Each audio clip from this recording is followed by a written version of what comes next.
For Tien to stay evil, the change is another simple one. Back during the 22nd World Martial Arts Tournament, Roshi, who is disguised as Jackie Chun, tried to convince Tien to give up his ways and walk the path of light. The simplest way for Tien to stay evil is for him to be just slightly more stubborn than usual. He doesn't take Roshi's words to heart, and he stays under the influence of Shen. Later in his fight against Goku, since he's still under Shen's influence, he wouldn't stop Shotsu from interfering in their fight. So, with Goku eliminated because of Shotsu's telekinesis holding him down on the ground, Tien is announced the winner of the tournament. Then when he goes to try and kill Goku like Shen was ordering him to, Roshi uses his Kamehameha to blast Tien, Shotsu, and Shen away, thus saving Goku's life. In the next saga, the King Piccolo saga, Tien's absence doesn't change a lot. The only changes are minor ones, such as Drum never being created since he was only made when Tien tried to challenge King Piccolo. Also, without Tien there to stall King Piccolo, he would begin to make his way towards West City. However, Goku would easily be able to catch up to him by using the Flying Nimbus, so he finds him before King Piccolo can reach West City. Their fight goes the exact same, the only difference is that they're fighting somewhere else instead of fighting at King Castle like they normally do. Now, before getting into the Piccolo Jr. saga,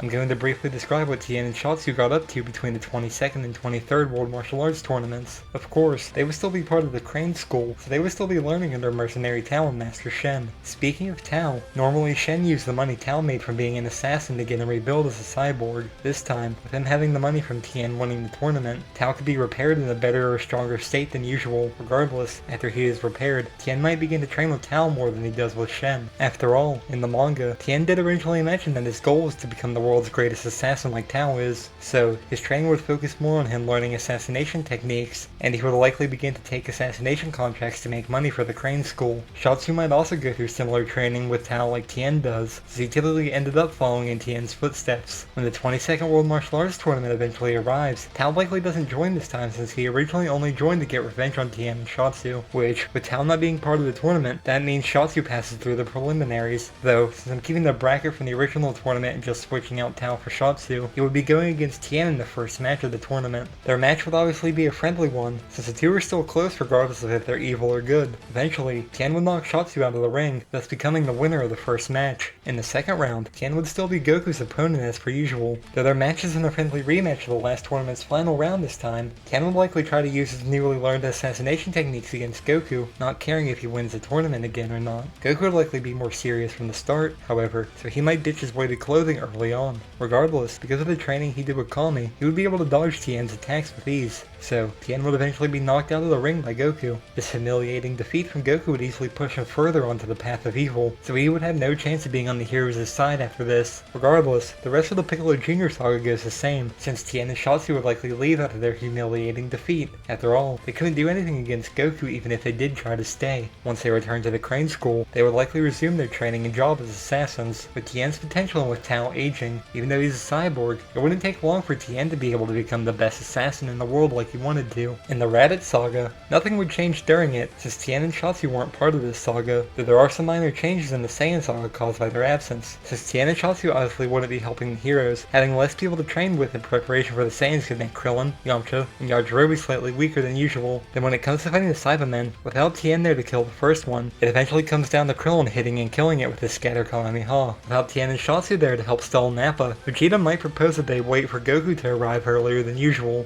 However, it also means that the time ends slightly earlier than usual, too. Assuming Nappa was still about to kill Gohan, since the Nimbus wouldn't be going fast enough, Goku might fly there instead of worrying about saving his energy, so that he could save his son's life. Even if he did use a little more energy than usual by flying, the fight with Nappa and Vegeta relatively goes the same. Even the Namek and Frieza saga stay roughly the same, since Tien and Shotsu didn't play a part in them. The Android saga doesn't change a lot, either, since the only difference would be that Tien and Shotsu didn't train in preparation for the androids, so on the day they arrived, Tien wouldn't show up at the Menbo Island with the other heroes. The Cell saga does have slightly more changes in the Android saga, however, normally, Tien would be the one to distract Semi-Perfect Cell from absorbing Android 18 after Android 16 failed to take him on. However, without Tien there, and since 16 is behind Cell, he might resort to his last-ditch effort. He grabs Cell from behind and prepares to use his bomb, while he tells 18 to run so that she doesn't get caught in the blast. 18 would listen, as she then flees the island before 16 self-destructs. Since this was before 16 was prepared by Dr. Breeze and Bulma, the bomb was never removed from him, so nothing would stop him from blowing himself up. Before he self-destructs, Goku would teleport in to save the unconscious Piccolo by teleporting him to the lookout. Now, it could go either way about whether 16's bomb could destroy Semi-Perfect Cell. However, I personally think his explosion could kill Semi-Perfect Cell. In the original, 16 seemed confident that he could take out Perfect Cell alongside himself, and based on Cell's facial expression in the manga, he was terrified at the prospect of 16 exploding, though after it was revealed that 16's bomb was removed, Cell did say, of course, no little bomb blast would kill me. Personally, however, I think Cell was just saying this in a cocky or arrogant way, given how he looked terrified just moments before. Anyway, since Semi-Perfect Cell is leagues weaker than Perfect Cell, 16's explosion should be able to disintegrate Cell entirely after 16 self-destructs, and with 18 having fled,